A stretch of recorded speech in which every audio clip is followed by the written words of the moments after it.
স্বাদে ভরপুর মুসুরির ডালের বড়া বা মশলাদার রসা এক দুর্দান্ত রেসিপি। সহজ উপকরণে তৈরি হলেও এই খাবারটি হবে আপনার দুপুরে বা রাত্রির খাবারের পারফেক্ট সঙ্গী। চলুন দেখে নিই কীভাবে তৈরি হয় এই মজাদার খাবারটি। নমস্কার বন্ধুরা, আমি পায়েল, আপনারা দেখছেন পায়েলের পাকশালা ইউটিউব চ্যানেল। এখানে 250 গ্রাম মুসুরির ডাল আছে। আগে থেকে ভালো মতন ধুয়ে নিয়ে 30 মিনিটের মতন ভিজিয়ে রেখেছিলাম। এবার এই ডালটাকে পাত্রের মধ্যে আমি নিয়ে নিচ্ছি। তারপর এর মধ্যে দিয়ে দেবো 2টো কাঁচা লঙ্কা। তারপর এটাকে বেটে নেব। ডাল আমাদের বাটা হয়ে গেছে। এবার এর মধ্যে দিয়ে দেবো কিছু উপকরণ, যেমন আদা ও রসুন কুচি। আপনারা এখানে বাটাটাও ব্যবহার করতে পারেন।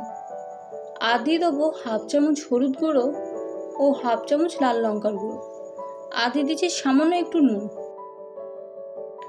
এবার হাতের সাহায্যে ব্যাটারটা তৈরি করে নেব।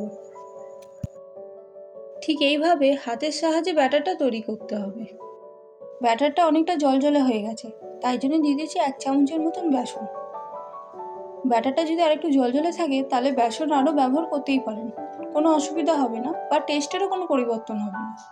এই ব্যাটারে যেমন টাইট প্রয়োজন ঠিক সেই পরিমাণে বেসন ব্যবহার করতেই পারেন। দেখুন আমার ব্যাটার সম্পূর্ণ রেডি।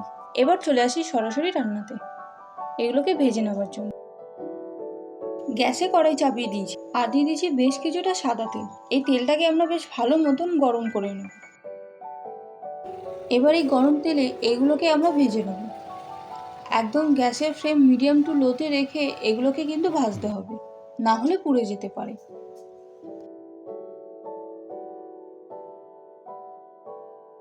একটা দিক আমার ভাজা হয়ে গেছে, এবার এগুলোকে উল্টে নেব।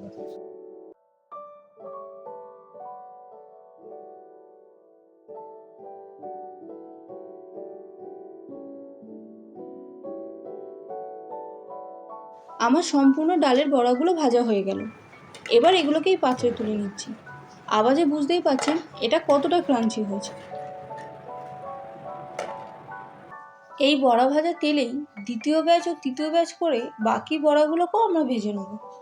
ভেজে নিয়েই আবার ফিরে আসি আপনাদের কাছে।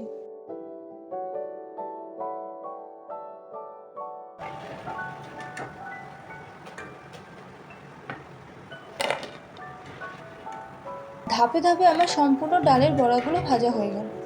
এগুলোকে বিকেলে চায়ের স্ন্যাক্সের সাথেও খেতে পারেন বা এটাকে আলু দিয়ে রসার মতন তৈরি করেও খেতে পারেন। এই দেখুন এটা কতটা ক্রাঞ্চি আর কতটা সুস্বাদু হয়েছে খেতে। এবার এটা দিয়ে কী করে আলু দিয়ে রসা তৈরি করা হয় সেটি আপনাদের করে দেখাচ্ছি। তাই জন্যে বড়া ভাজার কড়াইতেই ফোড়নের জন্য দিয়ে দেবো 1/2 চামচ কালো জিরে ও 3টে কাঁচা লঙ্কা আর 1/2 চামচের থেকেও একটু কম হিং। একটু নাড়াচাড়া করে দিয়ে দেবো আদা বাটা। এই আদা বাটাটাকেও বেশ ভালো মতো নাড়াচাড়া করে নেব। আদার কাঁচা গন্ধ কেটে যাওয়ার পরেই দিয়ে দেবো আলুগুলো, যেটাকে আমি আগে থেকে কেটে ও ধুয়ে রেখেছিলাম, সেটাই এখন এখানে ব্যবহার করছি। এবার এই আলুগুলোকে ফোড়নের সাথে ভালো মতো মিশিয়ে নিয়েই 5 থেকে 7 মিনিটের জন্য চাপা দিয়ে রেখে দেবো, যাতে আলু ভালো মতন সেদ্ধ হতে পারে। ঠিক 7 মিনিট পর এবার দেখে নেবো আলুগুলো। একটু নাড়াচাড়া করেই এবার দিয়ে দেবো গুঁড়ো মশলাগুলো, যেমন 1 চামচ হলুদ গুঁড়ো, 1 চামচ জিরের গুঁড়ো, 1 চামচ ধনের গুঁড়ো আর ঝালের জন্য 1 চামচ লাল লঙ্কার গুঁড়ো। এবারে গুঁড়ো মশলাগুলোকে আলুর সাথে বেশ ভালো মতন মিশিয়ে নিতে হবে।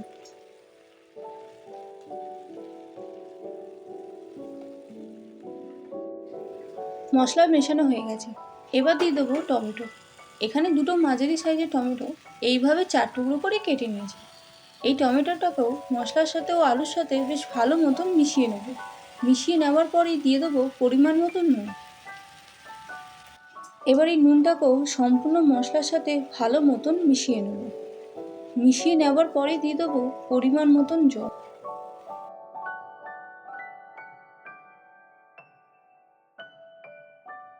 একটু নাড়িয়েই এই গ্যাসের ফ্লেম হাইতে রেখেই চাপা দিয়ে রেখে দেবো 5 থেকে 7 মিনিটের জন্য।